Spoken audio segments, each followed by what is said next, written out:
magun leiraba ojasing dais ta phambiramba aduga loina ꯑꯩꯈꯣꯏꯒꯤ ꯉꯁꯤꯒꯤ ꯃꯩꯇꯩ ꯃꯌꯦꯛꯁꯤꯕꯨ ꯈꯪꯃꯤꯟꯅꯁꯤ ꯇꯝꯃꯤꯟꯅꯁꯤ ꯍꯥꯏꯗꯨꯅ ꯂꯦꯡꯕꯤꯔꯛꯏꯕ ꯑꯔꯥꯞꯄ ꯅꯛꯄꯗꯒꯤ ꯑꯩꯈꯣꯏ ꯁ꯭ꯀꯨꯜꯒꯤ ꯑꯣꯖꯥꯁꯤꯡ ꯃꯌꯥꯝ ꯄꯨꯝꯅꯃꯛꯄꯨ ꯑꯩꯍꯥꯛꯅ ꯏꯀꯥꯏ ꯈꯨꯝꯅꯕ ꯎꯠꯆꯔꯤ ꯑꯃꯗꯤ ꯇꯔꯥꯝꯅ ꯑꯣꯛꯆꯔꯤ ꯇꯁꯦꯡꯅꯃꯛꯀꯤꯗꯤ ꯑꯩ ꯌꯥꯝꯅ ꯊꯣꯏꯗꯣꯛ ꯍꯦꯟꯗꯣꯛꯅ ꯍꯩꯖꯕ ꯈꯪꯖꯕꯗꯤ ꯅꯠꯇꯦ ꯑꯩꯁꯨ ꯈꯖꯤꯛ ꯑꯗꯨꯝ ꯑꯍꯥꯟꯕ ꯁꯨꯝ ꯇꯝꯖꯔꯛꯄꯅꯤ ꯑꯩꯈꯣꯏꯒꯤ ꯎ ꯂꯩꯇꯕ ꯂꯝꯗ ꯀꯦꯒꯦꯅ ꯌꯨꯝꯕꯤ ꯑꯣꯏ ꯍꯥꯏꯕꯗꯨꯒ ꯆꯞ ꯃꯥꯟꯅꯔꯕꯅꯤ ꯇꯁꯦꯡꯅꯗꯤ ꯉꯁꯤꯒꯤ ꯄ꯭ꯔꯣꯒ꯭ꯔꯥꯝꯁꯦ ꯑꯩꯒꯤꯁꯨ ꯑꯣꯖꯥ ꯑꯃ ꯂꯩꯖꯔꯝꯃꯤ ꯑꯗꯣ ꯃꯥꯁꯦ ꯌꯥꯝꯅ ꯐ꯭ꯂꯥꯠꯀꯤ ꯗ꯭ꯌꯨꯇꯤ ꯆꯠꯈꯤꯕꯗꯒꯤ ꯑꯩꯉꯣꯟꯗ ꯇꯥꯔꯦ ꯑꯩꯗꯤ ꯃꯥꯒꯤ ꯁꯨꯝ ꯑꯩꯈꯣꯏ ꯁꯥꯕꯣꯔꯗꯤꯅꯦꯠ ꯍꯥꯏꯕꯗꯨꯅꯤ ꯍꯦꯜꯄꯔꯅꯤ ꯑꯗꯨꯕꯨ ꯉꯁꯤ ꯃꯥꯅ ꯑꯩꯉꯣꯟꯗ ꯁꯤꯟꯅꯔꯝꯃꯦ ꯊꯕꯛꯁꯦ ꯉꯁꯤꯒꯤ ꯌꯥꯝꯅ ꯁꯥꯊꯤꯅ ꯑꯩꯈꯣꯏꯒꯤ ꯀꯔꯤ ꯍꯥꯏꯅꯤ ꯃꯔꯨ ꯑꯣꯏꯔꯕ ꯊꯕꯛꯁꯦ ꯄ꯭ꯔꯣꯒ꯭ꯔꯥꯝꯁꯦ ꯑꯩꯉꯣꯟꯗ ꯐꯪꯗꯣꯛꯈꯤꯕꯗ ꯑꯩꯉꯣꯟꯗ ꯇꯁꯦꯡꯅ ꯑꯂꯨꯕ ꯊꯕꯛ ꯑꯃꯅꯤ ꯍꯥꯏꯅ ꯑꯩꯅ ꯂꯧꯖꯩ ꯑꯗꯨꯅ ꯃꯌꯥꯝꯅ ꯑꯩꯅ ꯇꯥꯛꯄ ꯃꯇꯝꯗ ꯑꯁꯣꯏ ꯑꯉꯥꯝ ꯌꯥꯎꯔꯁꯨ ꯃꯌꯥꯝ ꯉꯥꯛꯃꯤꯟꯅꯁꯤ ꯑꯗꯨꯒ ꯇꯁꯦꯡꯅ ꯑꯩ ꯇꯥꯛꯆꯕ ꯅꯠꯇꯦ ꯇꯝꯃꯤꯟꯅꯁꯤ ꯈꯪꯃꯤꯟꯅꯁꯤ ꯍꯥꯏꯖꯕꯅꯤ ꯃꯌꯥꯝ ꯑꯩꯉꯣꯟꯗꯒꯤꯁꯨ ꯍꯦꯟꯅ ꯈꯪꯕ ꯃꯌꯥꯝ ꯌꯥꯎꯔꯝꯒꯅꯤ ꯑꯗꯨꯅ ꯀꯔꯤꯒꯨꯝꯕ ꯑꯃꯗ ꯑꯩꯅ ꯁꯣꯏꯈꯤꯕ ꯌꯥꯎꯔꯒꯁꯨ ꯁꯨꯝ ꯇꯥꯟꯅꯃꯤꯟꯅꯁꯤ ꯆꯨꯝꯊꯣꯛꯃꯤꯟꯅꯁꯤ ꯃꯌꯥꯝ ꯄꯨꯝꯅꯃꯛ ꯈꯪꯃꯤꯟꯅꯁꯤ ꯍꯥꯏꯕꯁꯦ ꯊꯝꯖꯔꯒ ꯑꯩ ꯉꯁꯤꯒꯤꯁꯦ ꯍꯧꯅꯅꯕ ꯇꯧꯖꯔꯒꯦ ꯊꯥꯒꯠꯆꯔꯤ ꯃꯌꯥꯝ ꯄꯨꯝꯅꯃꯛꯄꯨ ꯑꯩꯈꯣꯏꯒꯤ ꯃꯩꯇꯩ ꯃꯌꯦꯛꯁꯦ ꯇꯝꯕ ꯃꯇꯝꯗ ꯑꯩꯈꯣꯏ ꯀꯥꯡꯂꯣꯟ 5 ꯈꯛ ꯃꯊꯧ ꯇꯥꯏꯌꯦꯅ ꯑꯩꯈꯣꯏꯅ ꯈꯪꯖꯩ ꯍꯥꯏꯗꯤ ꯀꯥꯡꯂꯣꯟ 5 ꯑꯩꯈꯣꯏꯒꯤ ꯔꯨꯜꯁ 5 ꯈꯛ ꯍꯥꯏꯕ ꯇꯥꯔꯦ ꯑꯍꯥꯟꯕꯁꯦ ꯑꯩꯈꯣꯏꯅ ꯇꯝꯒꯗꯧꯔꯤꯁꯦ ꯑꯜꯐꯥꯕꯦꯠꯁꯦ ꯂꯦꯇꯔꯁꯦ ꯑꯩꯈꯣꯏꯅ ꯃꯄꯨꯝ ꯃꯌꯦꯛ ꯍꯥꯏ ꯂꯦꯇꯔ 18ꯅ ꯁꯥꯏ ꯃꯄꯨꯝ ꯃꯌꯦꯛꯁꯦ ꯑꯅꯤꯁꯨꯕꯗ ꯇꯝꯒꯗꯧꯔꯤꯕꯁꯤꯅ ꯂꯣꯟꯁꯨꯝ ꯃꯌꯦꯛ ꯍꯥꯏꯅ ꯍꯥꯏ ꯑꯗꯨꯒ ꯑꯍꯨꯝꯁꯨꯕꯗ ꯑꯩꯈꯣꯏꯅ ꯇꯝꯒꯗꯧꯔꯤꯕꯁꯦ ꯆꯩꯇꯞ ꯃꯌꯦꯛ ꯍꯥꯏꯅ ꯍꯥꯏ ꯑꯩꯈꯣꯏꯒꯤ ꯆꯩꯇꯞꯁꯦ ꯀꯔꯝꯃꯥꯏꯅ ꯇꯞꯀꯅꯤ ꯑꯩꯈꯣꯏ ꯑꯀꯥꯔ ꯋꯀꯥꯔ ꯎꯀꯥꯔ ꯏꯀꯥꯔ ꯑꯁꯤꯅꯆꯤꯡꯕ ꯑꯗꯨꯒ ꯃꯔꯤꯁꯨꯕꯗꯅ ꯈꯨꯗꯝ ꯃꯌꯦꯛ ꯍꯥꯏꯅ ꯍꯥꯏ ꯑꯩꯈꯣꯏ ꯆꯩꯈꯩ ꯀꯗꯥꯏꯗ ꯄꯤꯅꯤ ꯑꯗꯒꯤ ꯑꯄꯨꯟ ꯈꯨꯗꯝ ꯍꯥꯏꯅ ꯑꯩꯈꯣꯏꯒꯤ ꯀꯔꯤꯒꯨꯝꯕ ꯑꯃ ꯁꯝꯖꯟꯅꯕ ꯃꯇꯝꯗ ꯑꯁꯤ ꯈꯨꯗꯝ ꯃꯌꯦꯛ ꯍꯥꯏꯅ ꯍꯥꯏ ꯑꯗꯨꯒ ꯑꯔꯣꯏꯕꯗ ꯆꯩꯁꯤꯡ ꯃꯌꯦꯛ ꯍꯥꯏꯅ ꯑꯩꯈꯣꯏ ꯅ꯭ꯌꯨꯃꯔꯦꯁꯤꯁꯦ ꯗꯤꯖꯤꯠ ꯈꯪꯕꯁꯦ 1 2 ꯑꯃ ꯑꯅꯤ ꯈꯪꯕꯁꯦ ꯑꯁꯤꯒꯤ ꯀꯥꯡꯂꯣꯟ 5ꯁꯦ ꯑꯩꯈꯣꯏꯅ इहान हानबदा कांगोन 5 से हैरगदी अखोई मैतै मयेकना साजनना करिगुम वार्ड अमा सेंबा सेंटेंस अमा पाबा कोई सोइदा ngamgani हाइना कोई खल्ली अदुना अहानबदा अखोइना तमदोरिसे मपुम मयेक से अखोइना इहान हानबदा अखोइगी थाइना हाइ तारे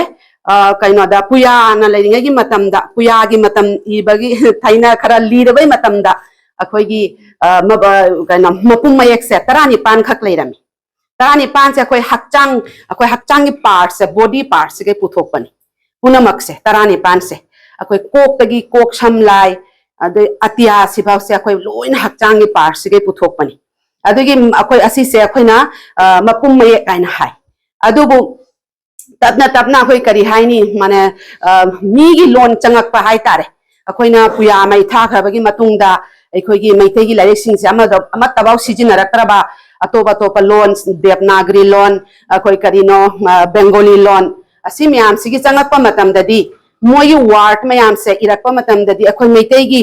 बॉडी पार्ट्स तकी पुथोकपा मयेक 15 से इबा जारक्तबा असे मीगी मरोन तारकपा अदुगी मतमदा अदुम एक्सपर्ट म्यामना कैदोगा हाइबबु अखोइगी मयेक 15 सिदगी खरा माना मसे लौरगा अमुका मयेक 5 अमा पुथोकपी मदुबु लोम थरकपा मयेक हाइना हाइ अखोइगी खरा मोइदगी चाना चुनाबा कना तौरगा अखोइगी वार्ड सिंसे मोगी लोन वार्ड माइदि अतोपगी वार्ड सिंसे मसे अखोइन हाइबा ngamnadabagi damakda aduna si adubu maya punamak se pullagadi अखोइना मयेक से 19 नि हाइना लौरी अदु हौजी अखोइना मयेक से अखोइ अहानबदा मपुम मयेक से इबा तमसी इबगी कांगोन सिसुने खितंग लै अखोइना इबा मतमदा बेंगोली गुम्बा तोपा इंग्लिश गुम्बा ददी A B C D E F G H channel अरेंग सान इना चदी अदु अखोइगी मैतै लोन की मैतै मयेक से इबा मतमददी अखोइ अहुम खक्तंग इगनी हाइना दुमाइना इवाइना दुमाइना थाबी लाइरिकता अखोइगी कोक सम लाई मीट पाना हाइना सिगगी हेना अतोपा इबीदा बहाइना सुमाइना लाइन सिगा लाइन मम अहुम इताबा अदुमाइना कना तौरी अदो आई अंतंग सिगा कना तौजगे कोक से इबा मतमदा सुमाइना चुमसे सिगै सुमाइना चिंगबिरो से कोक अना सुमाइना इबसी सुने मागी फॉर्म जो तादि याम वायबा इबदने पकोता खोचना हाइफेट कुइना चंगबा होइदने अदुना इबसे संदै हौबिरो अदुगा असिगी कोक से अखोइना रोमान मयक से के ना लौरी के नि से इंग्लिश दा के बांग्ला दा ना क से बांग्ला दा कोक से मतुंग तारकपदा सम असिसिना रोमान मयक दा एस नत्रगा एसएच बांग्ला दा जनते स तालिबि स अनि से ओइबा समसिना स अखोगी बेंगोली दगी सो अमा जनते सो म तोंगाले अखोई मितै मेक तदी अमा खतंग न दुम जारे से लाई माइ तो से लाई से एल नि मान ल कनोदा बांग्ला में एक लाई कोक सम लाई अदु लोरागा हजी मित एम नि से ना मित म बांग्ला गी दु लोरागा मथंग ना पा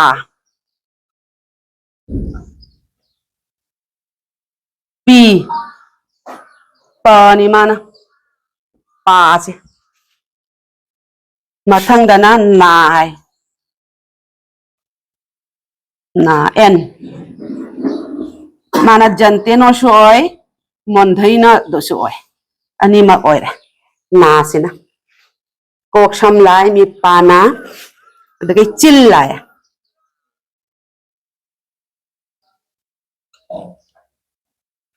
ch च बांग्ला दा च आइबा तिल से सुमाइ तरो सुमाइना सुमाइ बिरो तिल तीनी माना त सांग मसु जारे त तेन मसु जारे मादी तिल खौ ख th खनी तिल खौ ख ngौ thằng đơn ngầu là ng ngạ thâu là thâu th ni se th ngầu thâu y से चिल का दो माने माना से समना दे y w ni से वा वही बॉय वाद तो ये बेंगोली दा हारगा yang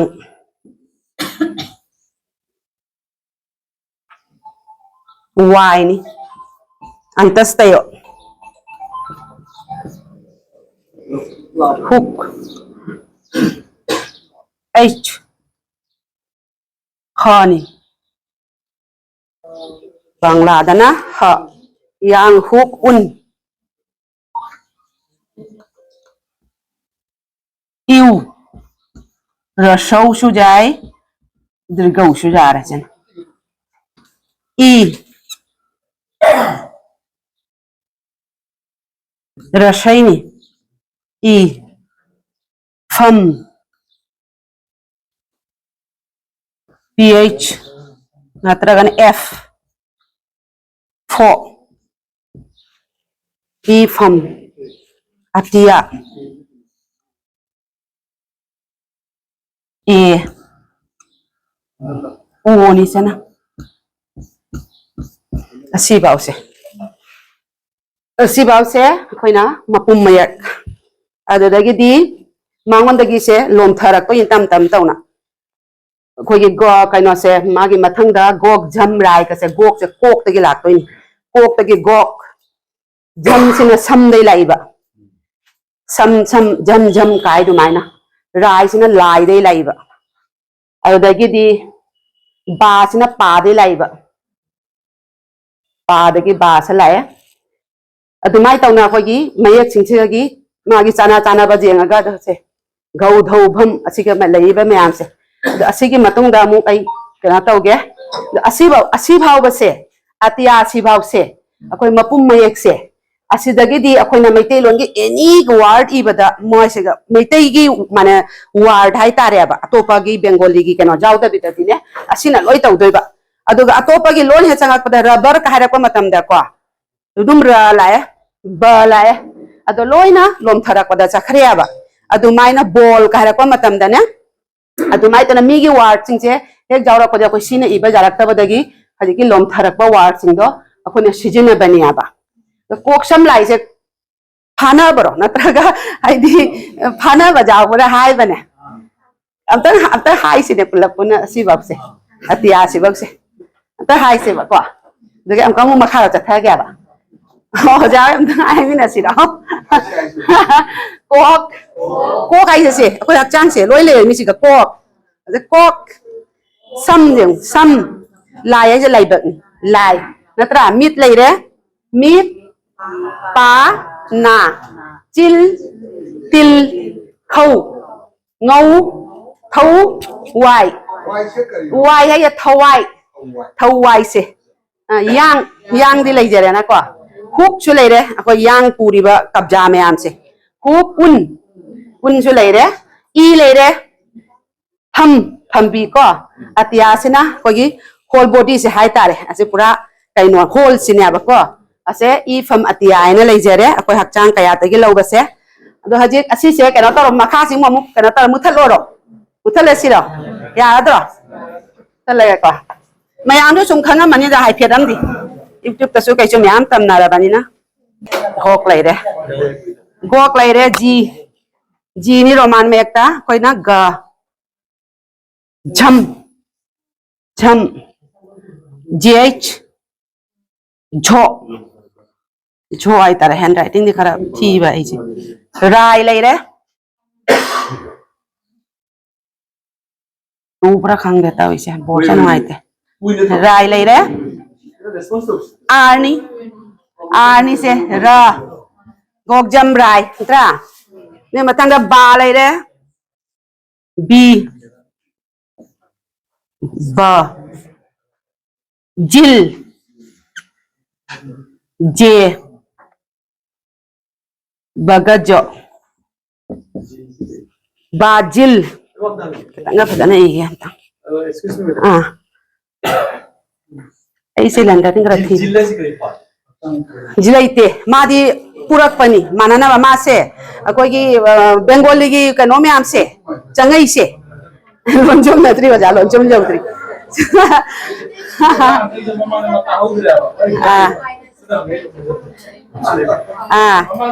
आई दे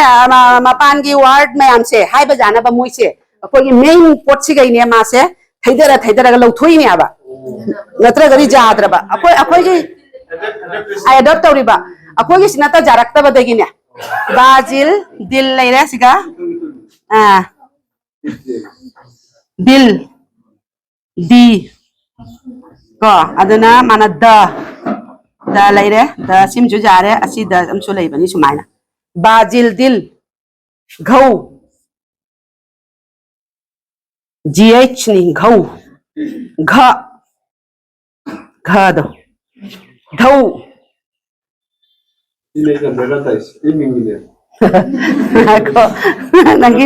नंगी से नहीं तो नहीं धौ जे कहना dh ध नि से भम जदी हिंदी का माना बने हिंदी ग दो वहां से कदरी असिगन अने थ गा माना बने थवाई दुगा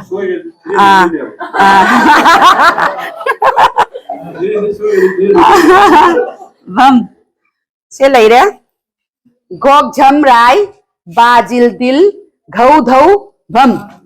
से लेरे असी बौदी सु मयाम जो खंगना रमनी दा नत्रा खंगदब का जावरिरा असी बौदी सु खंगना रमनी दा मापंजना लोम थरकपा अदुगा तरानी पांदुना अखोगी असेंबा अखोय हकचांग कयातगी पुरा अखोगी असिगी मनसे मयक तरानी पान से इबा पुयादा अहान बा अखोगी पुया से वाकोक लोन थिलेल सलाया माय लोन पुको पुया आइना हाय अदुगी पुया सिमक असिगी मयक तरानी पान से न इबनी आइना डायरेक्ट थेंगनै अदुदी असिगी से खंगना रनी को मया कनो से दी अहान बगी अखोय मपुम मयक तंबसे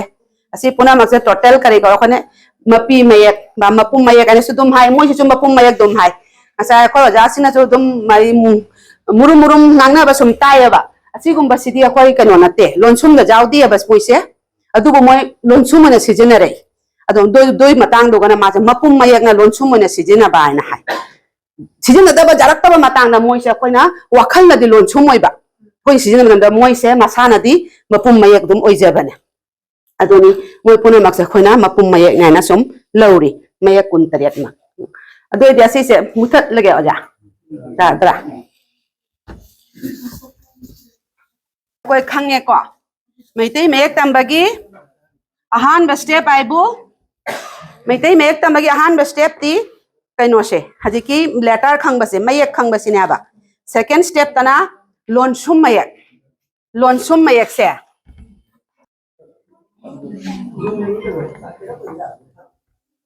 लोनसुम मयक मनुंग दा तौरदिने कइनो लैयाबा मनुंग ददी ब्लैक बोर्ड लैयाबा सिगदी अमुक जाय बोर्ड सिना तइनी बोर्ड सिना सुमायना हजि लोनसुम मयक कोइन तमदोइसे हजि लोनसुम मयक सिगा मुने मयक निपान लै लोनसुम मयक से निपान सुई से निपान नि लोनसुम मयक निपान नि अहान बदा कोइना कोक तगी लोनसुम लाई कोक लोनसुम माइना कोक लोनसुम सिगसु लेरदु इलाइ लाना सिगा दुम लोनसुम मयक से कोक लोनसुम लाई लोनसुम मीट लोनसुम पा लोनसुम ना लोनसुम तिल लोनसुम ngau लोनसुम ई लोनसुम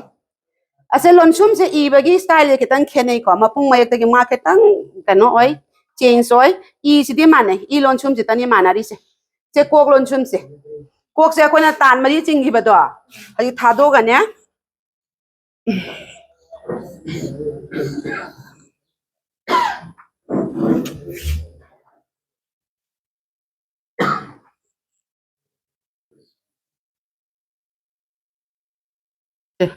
सुमाइन तौरनी दो तान मरी दो अमा खक थादो गने अमा दो सुमाइना तौदे बसे कोक लोनसुम नि से कोक लोनसुम मथंगदा कोक लोनसुम की मथंगदा लाई लोनसुम लाई से अखोना सुमाइन दो से इरम बसे से सुमाइन तरगा हाफ खतंग नि दोइसे लाई से सुमाइना हाफ खतंग नि दोइबा मजागी बने मपुम मयगदी पुरा वइने बा साइ बाउला कने बा अदो लोनसुम तना हाफ खतंग से लाई लोनसुम नि लाई लोनसुम मीट लोनसुम इलाइ लाइबनी से मीट तना ने ना साइ सुमाइ तौगिबदो से लौथोखरानी से ना लोरदो मा कोथरक बदो लौथोखरागा लोरे मीट लोनसुम कोक लोनसुम लाई लोनसुम मीट लोनसुम पा लोनसुम दना पा लोनसुम सु माना ना साइ पा दा कोइना अनि लै मयाइ दनी पिना अमा खतंग पिरनी अखोय हजि पा ना से अमा खा लौथोखरानी पा लोनसुम लोरगा करी लेरे ना लोनसुम ना से गना अखोयना अमा खतंग पिबदो मा अनि पिरानी सुमाइना से नसाई मपुंग ने नादम खतंग ने मान अनि कोंजलनी आबा ना लोनसुम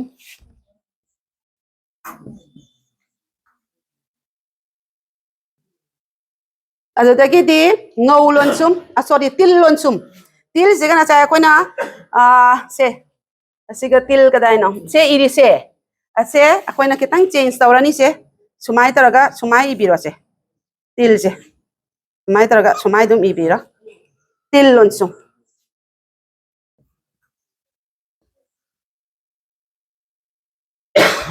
अदुदगी ngau लोनसुम नना ने अखोइगी तू उंगक जावबदो तू दो लौथोखरागा लोरे मांगन तू उंगक नपदो दो लौथोखरागा लोरे से सुमाइना ngau लोनसुम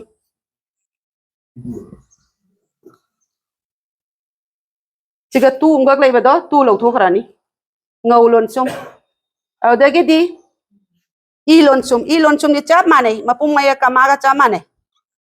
स्मॉल लेटर के ई दुमाइना ने ई लोनसुम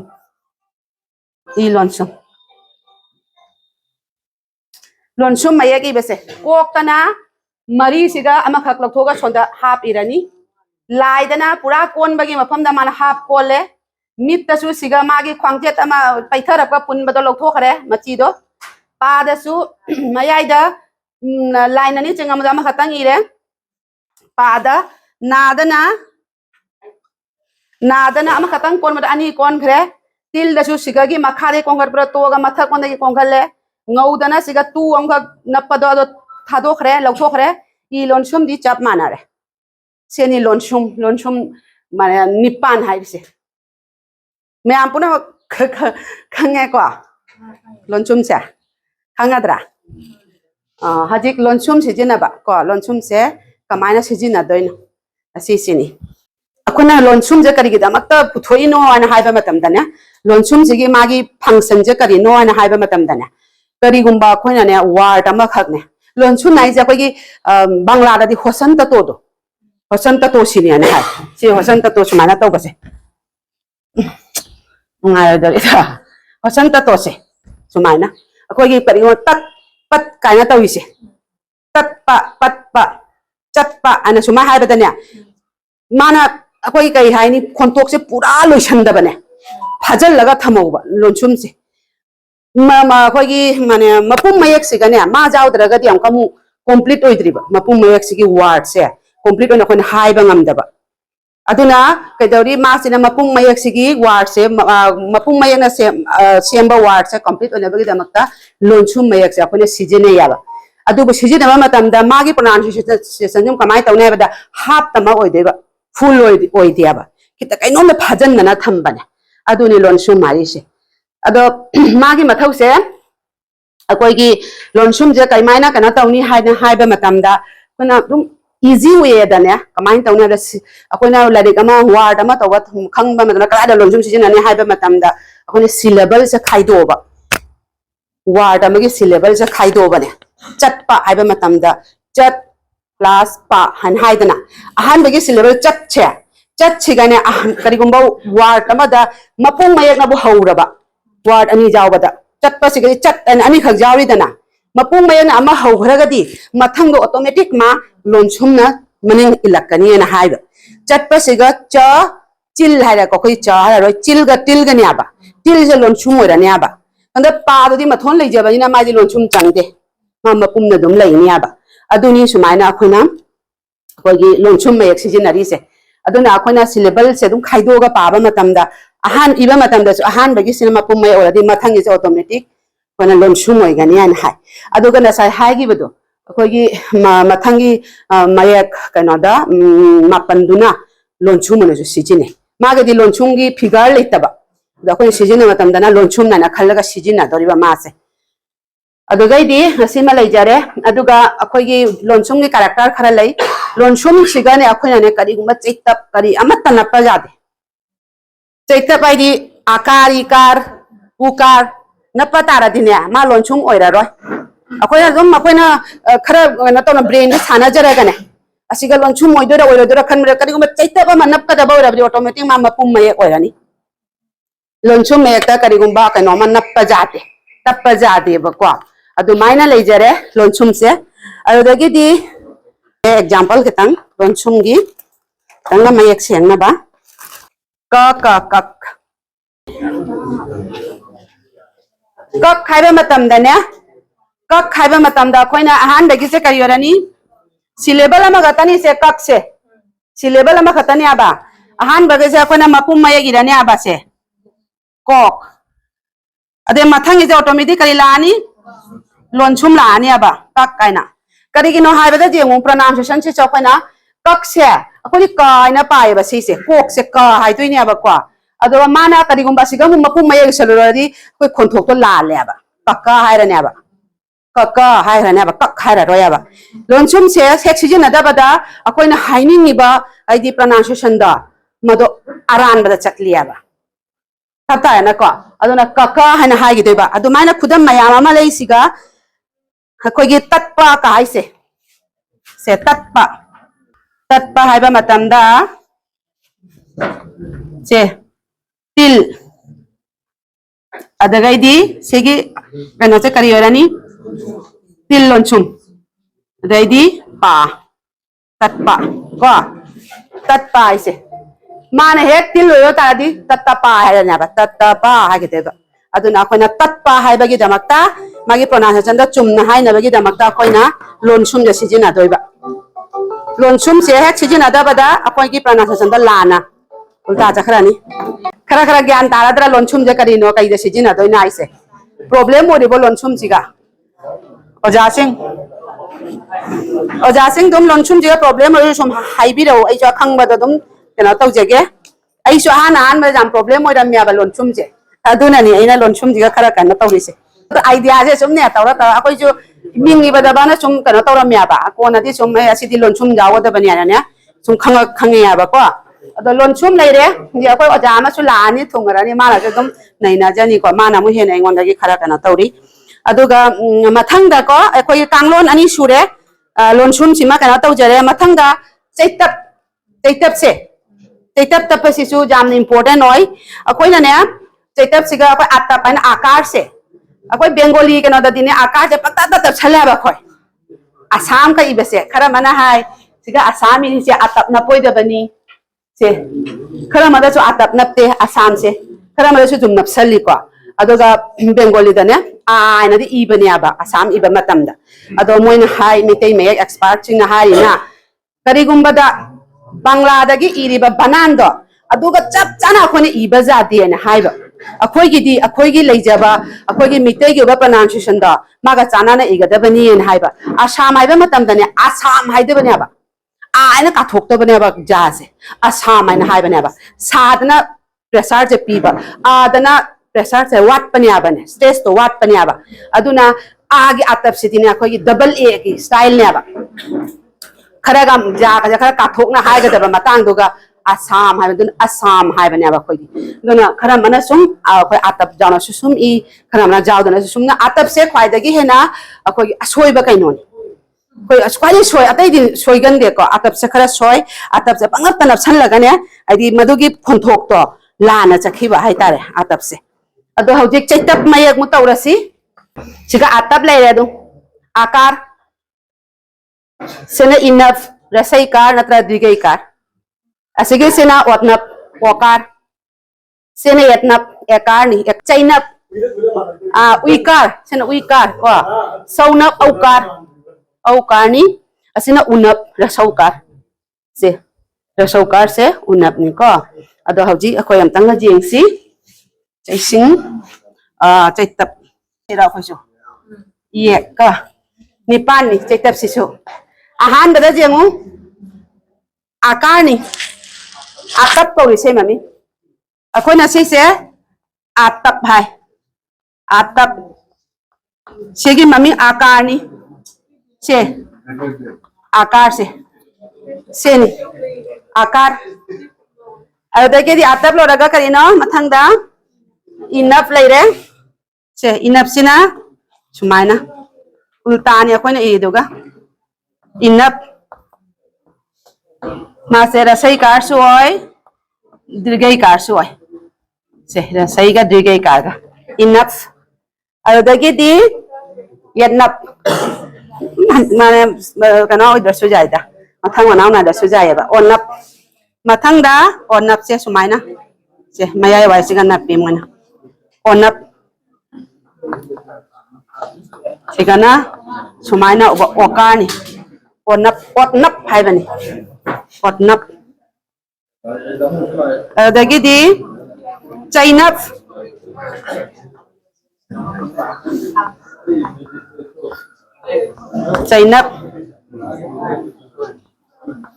se chainap dudagi di yanap siga hai ekardo yatnap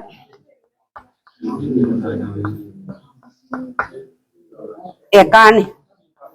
yanap hai se dudagi di saunap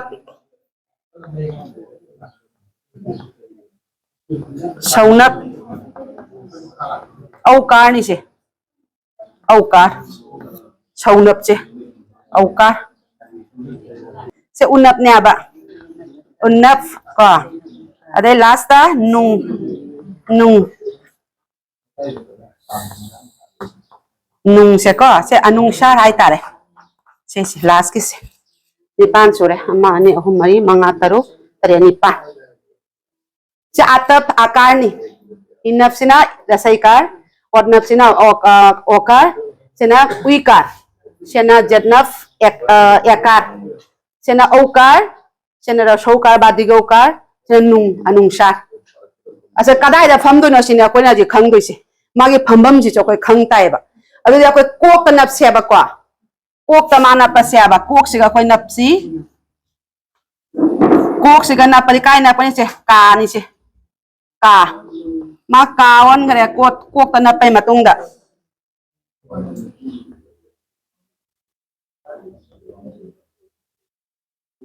ki on gare se ki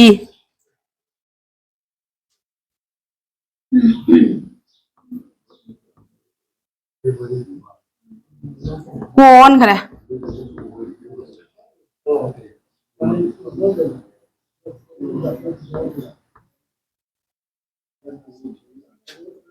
kai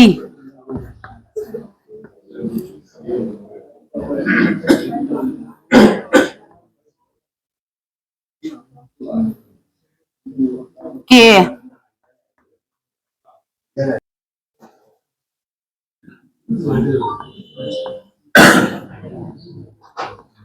câu từ từ cái tím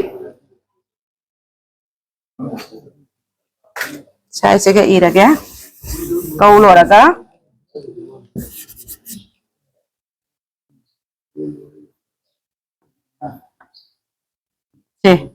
cu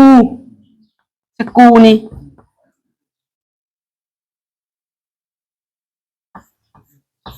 se anungsa kang ngồi là mana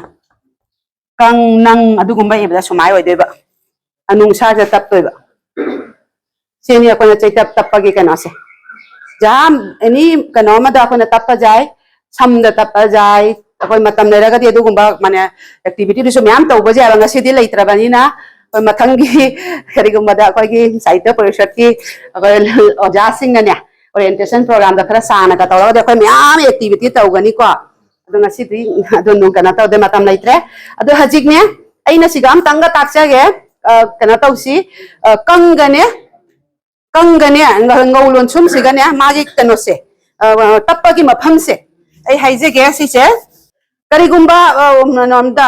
maye kamada akoi gi chaitap ani na prajate kainari akoi gi sesu chaitap ni adu atap enap inap jawba matamda akoina nung gi chaitap sanap prajate aba kainari mama mana akoi machani ko sanna de aba machani por di phangte kaina ma katang po do na ba jang na kwa aduna mana ani po sanja da bani na matam du akoina kai dawni kai noi tai suppose dengu kanglo na irage ka aise kang irage kang ra ko asiga dengu atap na pa ba se ai am ko mun nung chumai na jate ma kai dawni siga automatic ngolon chum la ani ko aduga nang iba matam da di dengu ma atap jaw roy nani se atap jaw da mena nang iba jare sumaina ko kang da su sumaina du se kang khoi gi kok sumaina se asim tanga khoi khangmina ra se ko adi kari guma chaitap ma jaw ba matam da khoina kano se piba jate asigi khena ba se ma khoi khangmina ra se adoni asi sina mu chaitap ki laire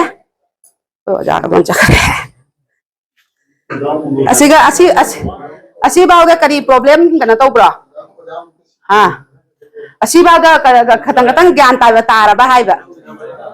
हां यादरा अदे खुदमगा कनोगा दो चेसिंगा दो तवरो खुदमगा चेसिंगा दो वा हमना जदा इशागी में एक तंबर ताक पा पा बदे वा